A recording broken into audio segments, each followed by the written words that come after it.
Domingo, 4 de setembro. O dia do evento mais esperado deste ano, Santo da Misericórdia. Dia em que a igreja celebra a canonização de Madre Teresa de Calcutá. Ato que serve para recordar as velhas e as novas pobrezas humanas em uma mensagem dirigida ao mundo atual. Um dia para abrir os olhos e ver o que acontece, abrir o coração e as mãos e dar as respostas. A santa canonizada hoje dizia que o maior mal do mundo é a indiferença em relação aos outros.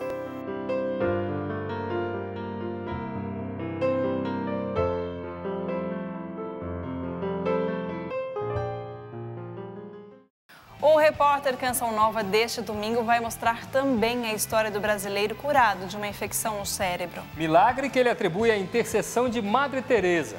Numa entrevista exclusiva, nossos correspondentes conversaram com o padre postulador da causa de canonização de Madre Teresa. Aqui no Brasil, o padre Joãozinho fala do livro que escreveu sobre a Santa de Calcutá. E a emoção e as histórias de um cardeal que foi amigo pessoal da Madre. Também vamos falar de política. O Brasil tem um novo presidente depois do impeachment de Dilma Rousseff aprovado na última quarta-feira. E o quadro Coisas de Francisco com destaque para a catequese dessa semana. E para não perder o foco da canonização de Madre Teresa de Calcutá, vamos acompanhar agora como foi esse domingo tão importante para a igreja em Roma. Nossos repórteres acompanharam toda a movimentação na Praça São Pedro, nesse dia tão marcante para o ano do Jubileu da Misericórdia. Dia em que os católicos ganharam mais um exemplo de santidade a ser seguido. Natura deliberazione preabita. Depois de longa reflexão, invocando muitas vezes a ajuda divina e escutando o parecer de muitos irmãos no episcopado, declaramos e definimos santa a beata Madre Teresa de Calcutá.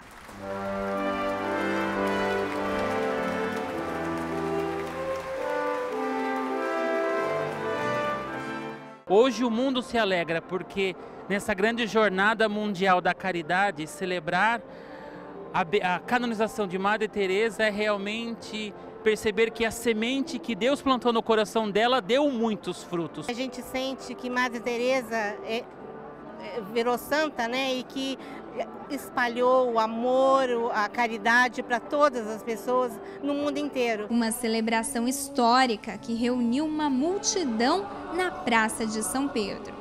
Entre os momentos mais emocionantes, a apresentação das relíquias de Madre Teresa e o instante em que Marcílio, brasileiro que recebeu milagre por intercessão da nova santa, com sua família, se aproximou do Papa durante o ofertório. Na homilia, Francisco afirmou que nossa missão é perceber o chamado de Deus e aceitar sua vontade.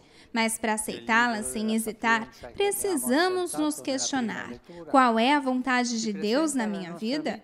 O Papa disse que para Deus todas as obras de misericórdia são importantes, porque no irmão que ajudamos reconhecemos o rosto de Deus que ninguém pode ver. Como bem ensinou Madre Teresa de Calcutá, um exemplo inspirador. Madre Teresa amava dire. Madre Teresa, ao longo de toda a sua existência, foi uma dispensadora generosa da misericórdia divina, fazendo-se disponível a todos através do acolhimento e da defesa da vida humana, dos nascituros e daqueles abandonados e descartados.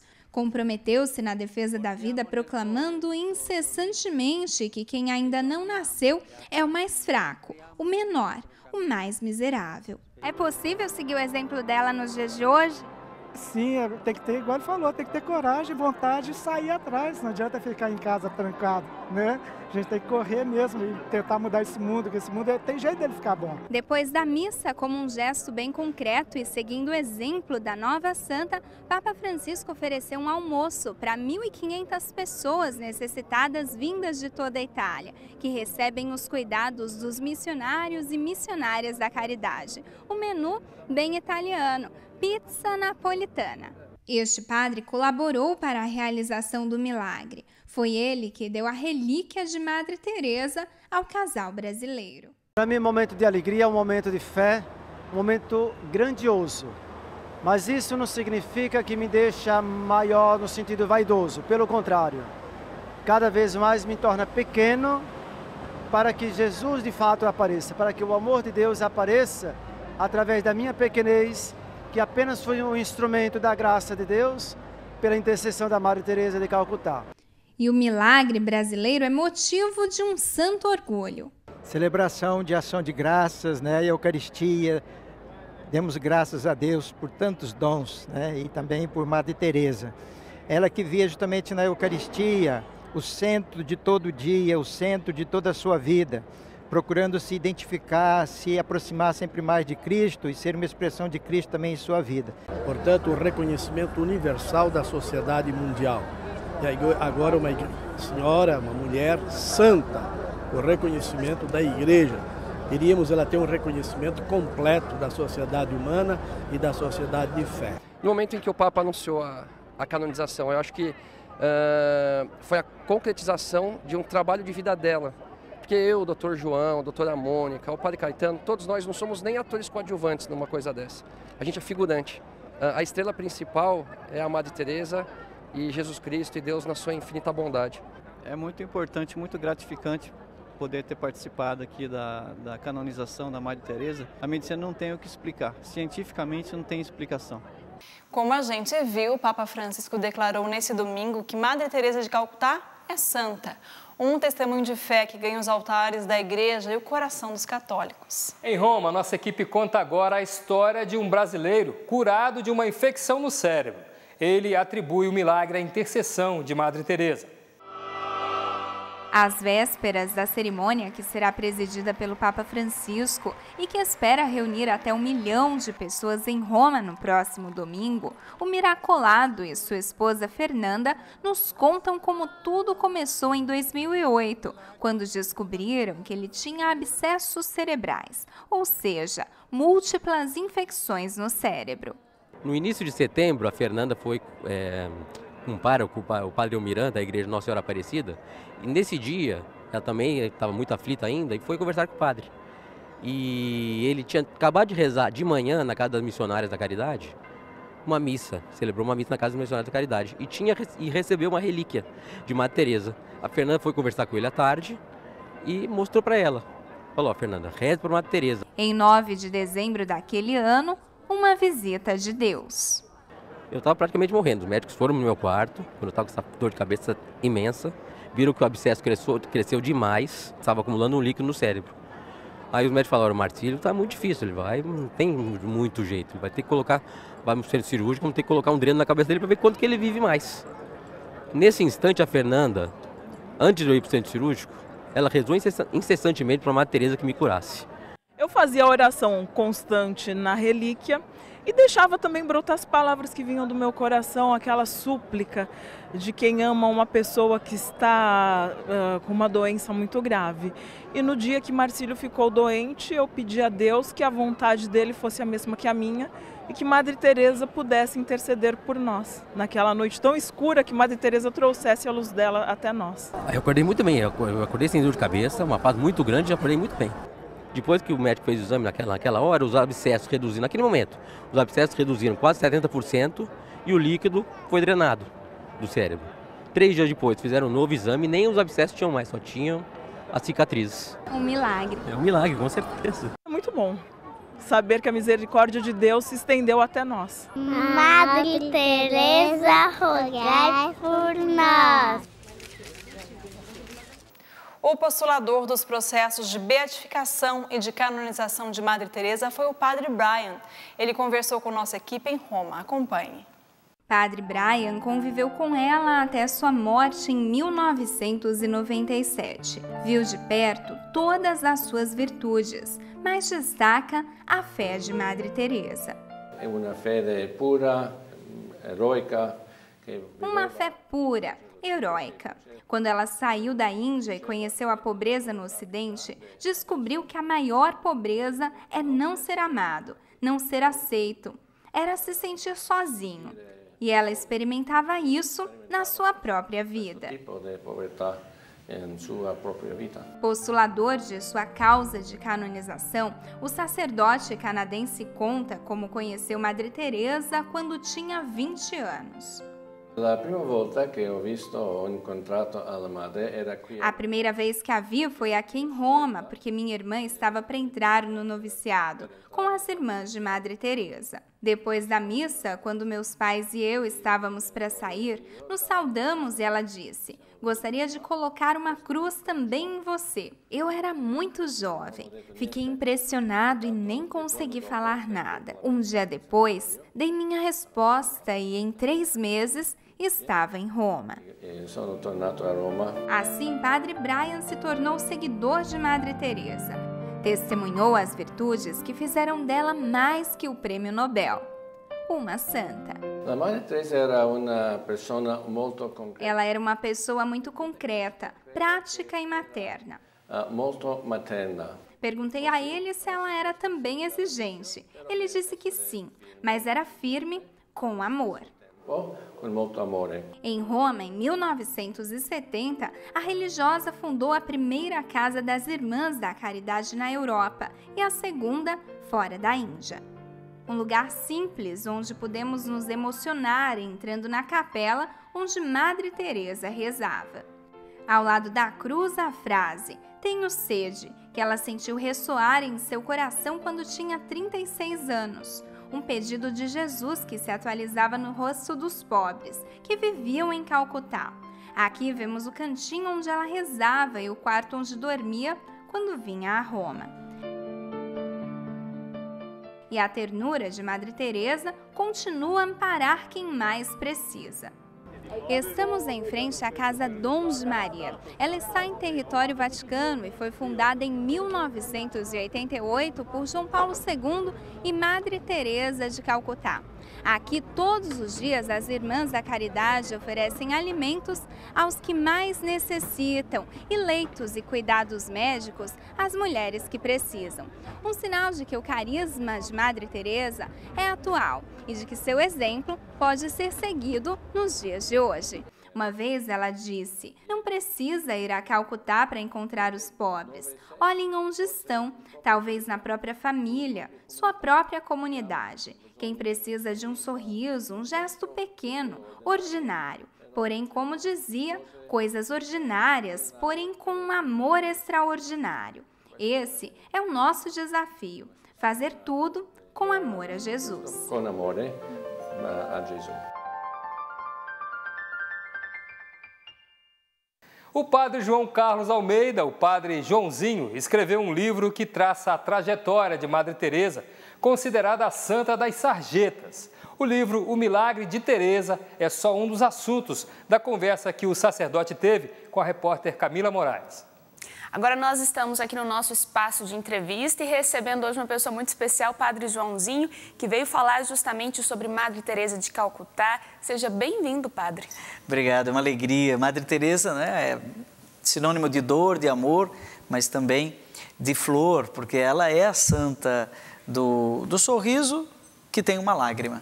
E o processo de canonização, beatificação, foi tudo muito rápido, né? No próximo dia 4 de setembro, nós vamos ter a missa de canonização de Madre Teresa e agora o senhor lançando um livro falando sobre a história de Madre Teresa e o milagre brasileiro que foi decisivo. Como que veio, padre, essa inspiração para escrever o livro? Muita gente não sabe que primeiro não sabe que para canonizar alguém, depois de beatificar, é o segundo passo, né? Beatificação, daí vem a canonização. Para canonizar precisa de um segundo milagre. E esse segundo milagre aconteceu no Brasil, em Santos. Madre Teresa faleceu em 1997, ela foi beatificada pelo Papa João Paulo II, que era seu amigo, em 2003.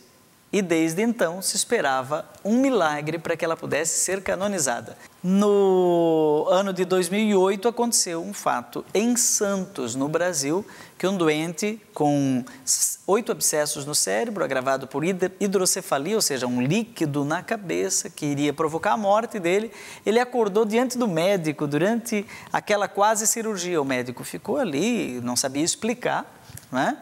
E a cirurgia nunca aconteceu e o doente está bem e vai estar presente junto com sua esposa e seus filhos, tiveram 2 filhos depois ainda, lá em Roma, nessa canonização. Como que foi o processo de investigação né, vamos dizer assim na linguagem jornalística, de saber como que foi esse milagre, de conversar com as pessoas envolvidas. Então, eu estava quieto no meu canto, eu não tinha nenhum interesse específico por Madre Teresa, até que um dia eu recebi um telefonema de alguém que dizia: você não gostaria de escrever um livro sobre o milagre de Teresa?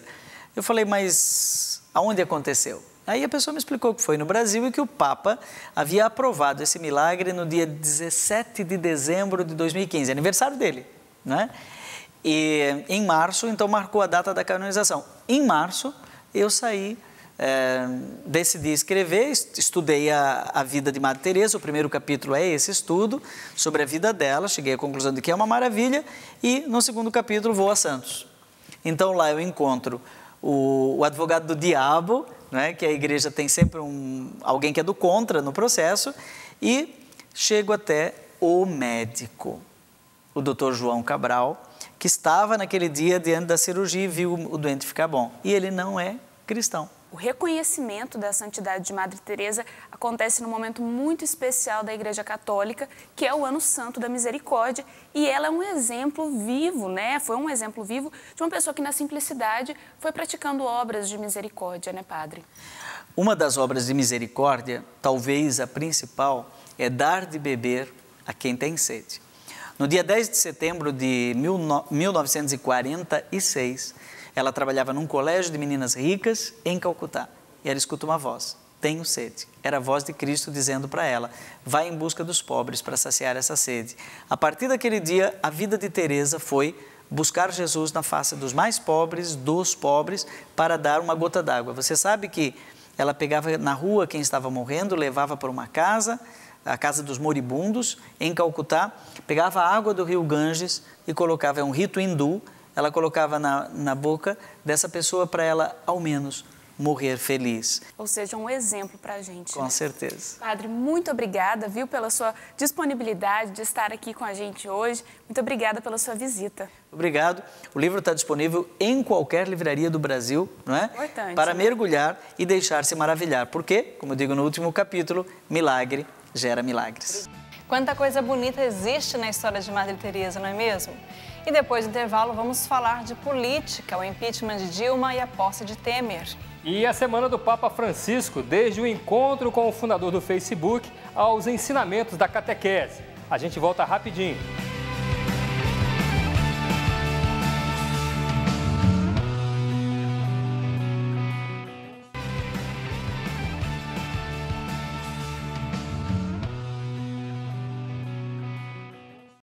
Wallace, você acha que existe um pouco de preconceito em relação à participação da mulher na vida da igreja? Olha, Liliane, não deveria haver, mas sempre tem aquele que tem dificuldade em entender esse processo, né? Mas é preciso deixar claro que a igreja precisa do toque feminino. E isso não sou eu quem está dizendo, não. Isso é coisa de Francisco, dita durante a catequese da última quarta-feira. A personagem principal da reflexão foi a mulher curada de fluxo de sangue constante. Uma mulher de fé narrada pelo Evangelho, mas considerada impura para a sociedade da época. Ma era solo peggiorata. Todos devemos prestar atenção também às comunidades cristãs, paraóticas da feminilidade cheias de preconceitos e suspeitas que lesam a intangível dignidade da mulher. Jesus ele nos ensina a evangelizar, tocar as pessoas, olhar nos olhos, essa misericórdia profunda. Ou seja, essa mulher ela não é só curada, mas também é restituída a sua dignidade. A partir desse momento onde ela tem essa ousadia de tocar a Jesus, ela volta para casa renovada, transformada. Jesus não somente acolhe, mas a considera digna de tal encontro, ao ponto de lhe dirigir palavras e atenção. Porque ali estava uma multidão e ela teve essa coragem de tocar o manto de Jesus. E é justamente nesse ato, nesse momento, onde também a misericórdia que Jesus devolve a ela, porque ele olha nos olhos, no fundo dos olhos daquela mulher. Francisco alertou que as pessoas que são descartadas acabam sempre fazendo algo escondido. Os leprosos daquele tempo, os sem-tetos de hoje, nós pecadores. Sempre fazemos algo às escondidas, como se tivéssemos a necessidade de agir assim porque nos envergonhamos daquilo que somos. E Cristo nos liberta disso e nos coloca em pé. O Vaticano anunciou hoje a criação de um novo departamento da Igreja, que será chamado Serviços de Desenvolvimento Humano Integral e será comandado pelo cardeal Peter Turkson. Na verdade, trata-se da fusão do que até então eram 4 dicastérios: operadores sanitários, imigrantes, Cor Unum e Justiça e Paz. Terá uma sessão específica para tratar dos assuntos relacionados aos imigrantes, que será dirigido diretamente pelo próprio Papa Francisco, já que é um tema pelo qual o Santo Padre demonstra tanta preocupação. Só nessa semana, a Guarda Costeira da Itália resgatou pelo menos 13 mil refugiados no mar Mediterrâneo. E ainda falando do Papa Francisco, ele recebeu no início dessa semana o fundador do Facebook, Mark Zuckerberg. Foi ao encontro do Santo Padre acompanhado da esposa Priscila Chan. Eles falaram sobre como as comunicações podem amenizar a pobreza, encorajar a cultura do encontro e fazer com que uma mensagem de esperança chegue às pessoas mais necessitadas. E quem diria, né? Já tem um mês que a JMJ foi realizada em Cracóvia. 2 milhões de jovens participaram do encontro e foram convidados pelo Papa Francisco a viver a misericórdia. Mas o que mudou na vida de quem participou da Jornada Mundial da Juventude? Moniz Amorim e Cláudio Fiuza foram atrás da resposta. A linguagem do amor uniu milhões de jovens de todo o mundo na Jornada Mundial da Juventude na Polônia. Uma oportunidade de conhecer e trocar experiências, um chamado a ir ao encontro do outro. Durante os dias em que estiveram na Terra da Misericórdia, o Papa Francisco lançou um desafio aos jovens: deixar de lado o comodismo e mudar a história fazendo a diferença. Mas desde então, o que será que mudou? Um mês depois da JMJ, nossa equipe conversou com alguns peregrinos para saber como foi a experiência na terra de São João Paulo II e Santa Faustina. O que mais me tocou mesmo foi essa fala, que a gente tem que aprender que erguer pontes é mais fácil que construir muros. A generosidade do povo polonês foi muito além do que se podia imaginar. Foi um ensinamento. A fé daquele povo, aprender com a espiritualidade deles, isso para mim foi muito forte, me motivou no meu serviço pastoral, no ministério em que eu participo também. As palavras do Santo Padre tocaram o coração e foram fundamentais para que um novo caminho começasse a ser trilhado por ele e Fabiola poucos dias depois do evento. Ele me pediu, em casamento, agora estou noiva. Assim, eu fiquei sem palavras na hora. Mas já era alguma coisa que a gente estava construindo, então para mim tudo foi muito certo, muito fácil de responder, Uma frase do Papa Francisco: não tenham medo de assumir sua vocação. Não tenham medo de escrever, marcar o seu lugar na história. Deus também falou nos detalhes através das famílias polonesas. Inspirou sonhos nada impossíveis. Lá eles têm uma cultura de todos os dias, às 9 horas da noite, fazer uma oração em família para Nossa Senhora. É uma coisa tão simples que a gente pode fazer. Que as atitudes do Papa Francisco já não são novidades para ninguém, todo mundo sabe, não é mesmo, Liliane? É isso mesmo. O que não dá para imaginar é até onde vai a inspiração dos católicos quando o assunto é Santo Padre. Tanto que em Sergipe o Francisco já tem até uma estátua em sua homenagem. Reitor, professores, alunos e membros da comunidade participaram do ato religioso. Com mais respeito à vida humana, com mais respeito a essa casa que é o mundo. A ideia de introduzir a estátua do Papa Francisco na universidade foi do próprio reitor. Segundo ele, o pontífice é uma das maiores autoridades na luta pela paz em todo o mundo. A estátua do Papa fica localizada em frente à Capela de Santo Antônio, onde são celebradas 3 missas semanalmente para toda a comunidade acadêmica. Após a missa, o arcebispo proferiu a bênção da imagem e agradeceu o gesto da universidade em homenagear o Santo Padre. Olha, um monumento desse, que lembra aquilo que na raiz, para que a igreja caminhe, Deus quis, Jesus Cristo, o Papa, para nós é um momento de grande louvor a Deus e agradecimento por esta realização. O reitor, por sua vez, disse o porquê da instalação da imagem no campus de Aracaju. A minha paixão, meu orgulho, minha dedicação aos ensinamentos do Papa Francisco, para mim, eu vi que havia necessidade de eu dividir com os outros a fé, a crença e a admiração por esse gênio. Porque o Papa não embora seja o líder religioso de uma igreja, mas é um líder de uma nação, o Vaticano, é um líder que tem trazido boas novas. É um homem muito culto, muito inteligente, mas principalmente muito humilde e muito simples, né? Como o Papa João Paulo dizia, ele une fé e razão. E é isso que a gente precisa aqui dentro da instituição, né? Que a fé e a razão, ela devem andar juntas. E agora nós vamos falar de política. O dia 31 de agosto entrou para a história do Brasil, dia em que o Senado Federal destituiu Dilma Rousseff da presidência da República. Ao todo, 81 senadores votaram. 61 deles foram favoráveis ao afastamento definitivo de Dilma Rousseff da presidência da República. 20 queriam a permanência dela. Não houve abstenções. Lewandowski deu início aos trabalhos lendo um breve resumo do processo e destacou o que chamou de dados relevantes. O relatório e o pronunciamento da senhora presidente durou por cerca de 11 horas e 35 minutos. A presidente respondeu às perguntas de 48 senadores da acusação e da defesa, sem limitação de tempo, inclusive no tocante à sua fala inicial.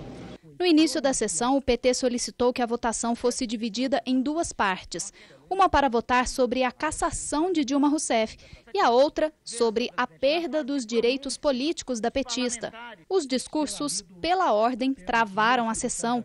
O senador Cássio Cunha Lima pediu a palavra para contraditar o requerimento, mas Lewandowski acabou aceitando o pedido dos aliados de Dilma. O senador Fernando Collor de Mello, que sofreu impeachment em 1992, contestou a decisão e lembrou que mesmo depois de ter renunciado à presidência, ele foi julgado, condenado e ficou inelegível por 8 anos. Isso aconteceu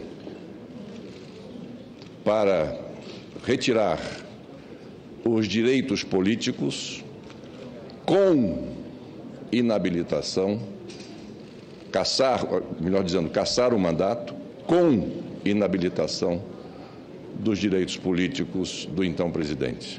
Instalou-se então um mal-estar no plenário. Os senadores não se entendiam. Renan Calheiros pediu que os colegas parassem de falar para que os trabalhos continuassem.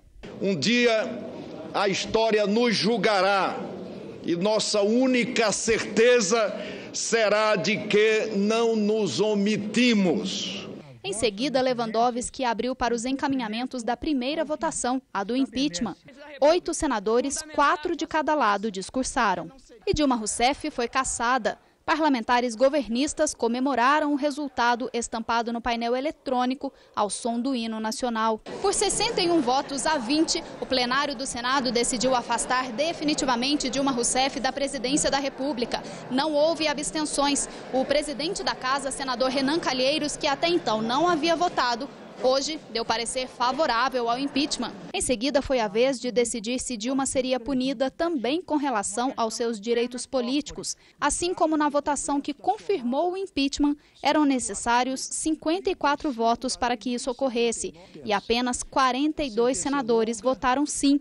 E Dilma continua com direitos políticos. O essencial foi resolvido. O Brasil passa a respirar amanhã um clima novo de estabilidade e isso possibilitará a construção de uma agenda ousada de reformas. Mas é preciso, sim, que setores do PMDB digam até que ponto estão comprometidas com esse projeto. E ainda na quarta-feira, 3 horas depois do impeachment de Dilma Rousseff, o presidente Michel Temer tomou posse como novo presidente do país. A cerimônia durou menos de 15 minutos. Tapetes vermelhos e dragões da independência para receber o presidente da nação. Michel Temer chegou ao plenário acompanhado do presidente do Supremo Tribunal Federal, Ricardo Lewandowski, que foi quem presidiu essa fase final do impeachment, do presidente da Casa, Renan Calheiros, do presidente da Câmara dos Deputados, Rodrigo Maia, e de ministros de seu governo, como Eliseu Padilha. Michel Temer é o presidente mais velho a tomar posse, com 75 anos. Renan abriu a sessão conjunta da Câmara e do Senado às 16h40. Na sequência, o hino nacional embalou a cerimônia solene. Às 16h49, Temer foi empossado e jurou cumprir a Constituição. Prometo manter, defender e cumprir a Constituição, observar as leis, promover o bem geral do povo brasileiro, sustentar a união, a integridade e a independência do Brasil. Depois, Michel Temer assinou o compromisso de posse diante dos convidados e foi aplaudido. A cerimônia foi rápida, durou cerca de 12 minutos. E isso acontece em anos de eleições municipais. Apesar da proximidade, parece que os jovens não estão animados com a política brasileira. Prova disso está nos cartórios eleitorais, onde o número de jovens à procura do título de eleitor diminuiu. Eu tenho 17 anos e eu vou votar. Tenho 16 anos e eu não vou votar. A Rayane, assim que completou 16 anos, correu para tirar o título de eleitor. Porque acho que é a hora da gente expor nossa opinião verdadeiramente. Já o Fabian anda meio desacreditado com a política. Na nossa atual situação, eu não vejo um bom político que mostre uma boa proposta. O voto é opcional para jovens de 16 e 17 anos. Segundo o Tribunal Superior Eleitoral, 2.300.000 jovens tiraram o título de eleitor e podem, se quiserem, votar nas eleições do dia 2 de outubro. No entanto, esse número é menor do que o registrado na eleição de 2012 para prefeito e vereador. Segundo a socióloga, os motivos para essa diminuição são muitos, entre eles o atual cenário político e a falta de incentivo na educação de base nas escolas. As crianças não aprendem a respeito da participação política e aí você tem um marasmo, você tem um desinteresse, não é? Fabian preferiu deixar a responsabilidade para quando for mais velho. Agora eu acho que eu não foco muito na política porque eu não vejo muita opção pra gente. Rayane sabe que pelo voto pode mudar o futuro do país. Está na hora da gente fazer diferente, de construir um país diferente daqui para frente. A socióloga acrescenta que o jovem precisa saber o quanto é importante a sua participação na eleição. O jovem, ele é, sedento, ele quer ver um país melhor, ele quer ajudar a construir um país melhor. Eu tenho certeza disso. Só é preciso que as gerações mais velhas deem a eles essa oportunidade. Apesar de pontos de vista diferentes, a geração que vai encarar a urna pela primeira vez, nessa ou na próxima eleição, pretende fazer do voto sua voz para um futuro melhor. Eu espero uma política diferente da geração dos meus pais, de largar o conservadorismo e de fazer uma geração diferente, livre da corrupção. Tudo tem jeito, existem pessoas boas, nós podemos mudar e com Deus e na fé tudo pode dar certo. Também pudera, né? Depois de tanta turbulência política, só pode gerar insatisfação na juventude, não é mesmo? Bom, depois do intervalo a gente volta a falar de santidade, de Madre Teresa de Calcutá.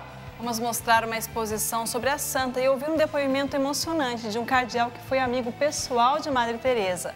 O repórter Canção Nova volta já já.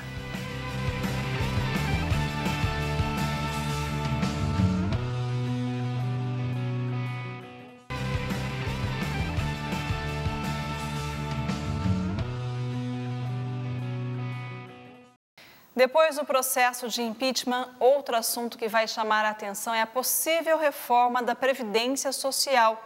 Um dado chama a atenção. Quase metade da população não sabe o que muda ou não, caso a reforma aconteça. 58 anos. Essa é a média de idade que o brasileiro se aposenta no país. Por tempo de contribuição, aposentadoria por idade e as aposentadorias provenientes, por exemplo, de um acidente de trabalho. Por isso, uma das principais discussões sobre a reforma da Previdência que causa dúvida é sobre a adoção de uma idade mínima para a aposentadoria. E se a pessoa tiver mais de 35 anos de serviço e não poder aposentar? E se a pessoa é mais nova também, não pode aposentar? Porque tem que ter idade? Como que faz? A idade mínima que tem se falado para a aposentadoria seria de 65 anos. Outros pontos para a mudança são: homens e mulheres poderiam se aposentar com a mesma idade. Caso uma idade mínima não seja estabelecida, ambos podem se aposentar contribuindo por 40 anos ou mais. Mudança também para os pensionistas. Hoje se recebe o valor integral do cônjuge. Caso seja reformulada, esse valor será de no máximo 80%. Também entra em discussão o fim dos regimes das aposentadorias especiais para servidores públicos e outras categorias. Outro fator de preocupação é o desemprego, e que no país anda bem alto. É porque a geração que trabalha agora é que mantém quem está aposentado. Aí, se tem muita gente fora do mercado de trabalho, essa conta não tem como ser mantida. O Brasil está deixando de ser um país de jovens para ser um país de idosos. Ou seja, um país onde mais pessoas vão estar aposentadas e menos pessoas vão estar contribuindo. A média de vida do brasileiro é até os 76, imagina, 65 anos sobra 11 anos para você viver. Dúvidas em uma população que a cada dia vive mais e que deverá ter sim uma reforma. De acordo com o especialista, por necessidade de um sistema que já se encontra em colapso. Se algo não for feito no sentido de se equilibrar, né, o orçamento, se equilibrar, se promover o equilíbrio atuarial da Previdência, em breve será impossível cobrir o déficit, o rombo previdenciário. E nesse dia tão importante para a igreja, a gente volta a falar de Madre Teresa de Calcutá. Em Roma, nossa equipe visitou uma exposição dedicada à nova santa dos altares. Diversas atividades dão destaque à Freira Santa. Esta mostra apresenta a espiritualidade, a mensagem de Madre Teresa. Fotos e escritos mostram a trajetória desta mulher impelida a levar Deus aos mais carentes. Há aqui um espaço para refletir, rezar. Para as religiosas da congregação fundada por Madre Teresa, um momento especial que as aproxima da Mãe Espiritual. Aqui as relíquias despertam a atenção e emoção dos visitantes, pertences que atestam o quanto esta mulher se desgastou pelo Evangelho. Numerosos prêmios de reconhecimento recebidos ao longo da vida, entre eles o famoso Nobel da Paz. A mostra tem ordem cronológica, do nascimento à morte, depois sua beatificação, mas à parte tudo isso queremos mostrar como foi sua relação com Jesus, como se deu o seu chamado. Uma mostra não só para aplaudir Madre Teresa, mas para aplicar na vida os seus ensinamentos, especialmente a caridade. Fazer pequenas coisas com um amor extraordinário. Com um amor extraordinário.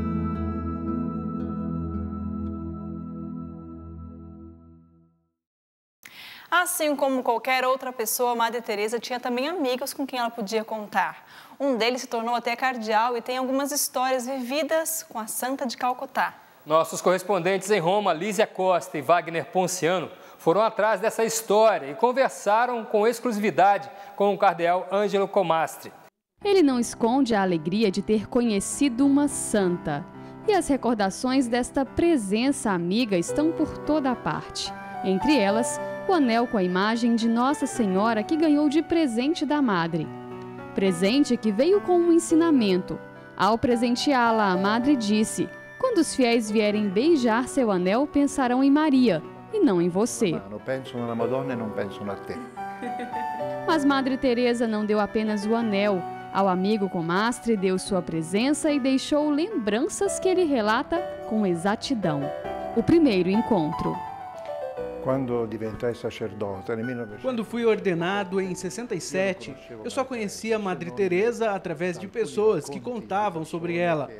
Mas eu resolvi escrever pedindo as orações dela. Depois de alguns meses, chegou uma carta com um papel bem simples. E quando abri, era a madre que me dizia: rezei por você e peço que tenha um coração limpo e aberto ao Senhor. E acrescentou: não se entregue ao Senhor pela metade, se doe por inteiro a Ele. Não dar-te ao Senhor em percentual. Um ano depois desta carta, a madre veio a Roma pela primeira vez. Eu fui encontrá-la. Ela segurou minhas mãos e me perguntou: quantas horas por dia você reza? Meio perplexo, respondi: Madre, esperava que a senhora me perguntasse quanta caridade eu faço. E ela me olhou com aquele olhar intenso e me disse: você acredita que eu poderia amar os pobres se eu não rezasse? Que eu poderia amar os pobres se não pregasse? Rezando, Jesus coloca o amor no meu coração. Eu levo aos pobres que encontro. E completou: nunca se esqueça, Jesus, por causa da oração, sacrificava-se até a caridade para nos ensinar que sem Deus somos muito pobres para poder ajudar o pobre. E destas palavras nunca mais esqueci. Poter aiutare i poveri. Queste parole non ho più dimenticate. Madre Teresa e a oração. Quando pregava, dava l'impressione di immergersi. A madre, quando rezava, dava a impressão de estar mergulhada em Deus. A oração era a origem de todas as atividades dela. E com sua vida nos recorda que devemos unir duas palavras de Jesus, que frequentemente nós separamos. A primeira palavra é Eucaristia. Esse é meu corpo dado por vocês. E a outra é: tive fome e você me deu de comer. Tive sede e você me deu de beber. Eu estava nu, pobre, preso. Da Eucaristia aos pobres e dos pobres à Eucaristia. Dai poveri è ritornata sempre l'Eucaristia. Amor em prática.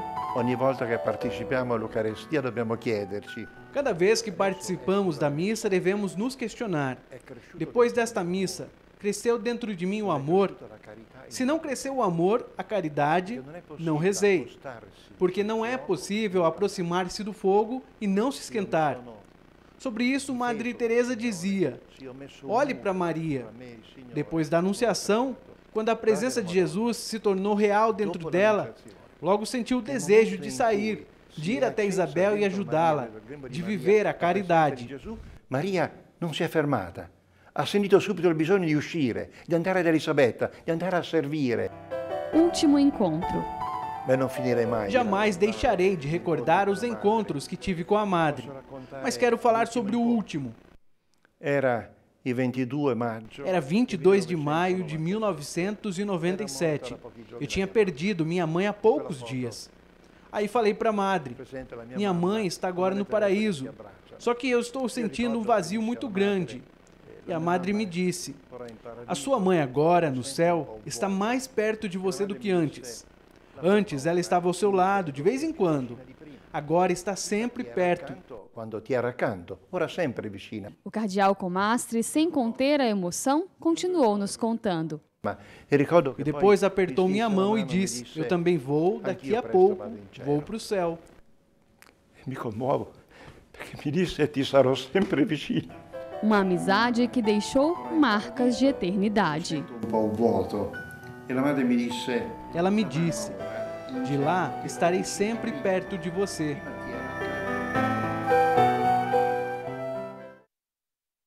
E depois de uma bela história de santidade como essa, a gente encerra o Repórter Canção Nova de hoje. E a gente se despede com um desejo grande de que esse modelo de santidade nos inspire a buscar uma vida mais reta, uma vida mais santa.